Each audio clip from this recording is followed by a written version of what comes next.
প্রিয় দর্শক, আসসালামু আলাইকুম। আপনারা সবাই কেমন আছেন? আশা করছি আপনারা সবাই ভালো আছেন। আজকে আপনাদের মাঝে আরও একটি নতুন ভিডিও নিয়ে হাজির হয়েছি। আশা করছি আপনারা অবশ্যই এই ভিডিওটি শেষ পর্যন্ত দেখবেন।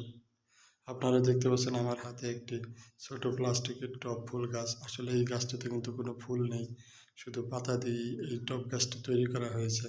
দেখেন পাতাগুলো কিন্তু অনেক সুন্দর, এগুলো কিন্তু প্লাস্টিকের তৈরি পাতা। দেখেন টবটিও অনেক সুন্দর। তো গাছটি ছোট হওয়ায় এই টব গাছটি কিন্তু ঘরের যে কোনো জায়গায় রাখা যায়। তাই আমি এটা কয়েকদিন আগে ফুলের দোকানে গেলে এই টব দেখে আমার খুব ভালো লেগে যায় এবং সাথে সাথেই আমি কিনে নিয়ে আসি আমার ঘর সাজানোর জন্য। এই ধরনের টব ফুল দিয়ে ঘর সাজাতে আমার খুবই ভালো লাগে, কারণ এই ধরনের টব ফুল সহজে নষ্ট হয় না। এই টব ফুলগুলোর কোনো পরিচর্যা করতে হয় না।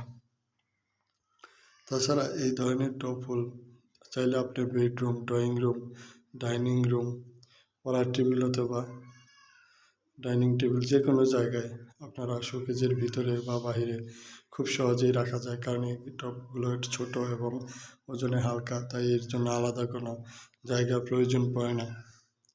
চাইলে আপনারা ওই ধরনের টব ফুল গাছ দিয়ে আপনাদের ঘর সাজাতে পারেন।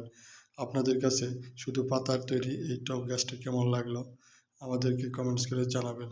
আর প্লাস্টিকের তৈরি এই টব ফুল গাছটি যদি আপনাদের ভালো লেগে থাকে তাহলে এই ভিডিওতে একটি লাইক দিয়ে চ্যানেলটি সাবস্ক্রাইব করে দেবেন। আপনাদের সাথে আবারও দেখা হবে নতুন কোনো ভিডিও নিয়ে। সেই পর্যন্ত সবাই ভালো থাকবেন। সবাইকে ধন্যবাদ। আসসালামু আলাইকুম।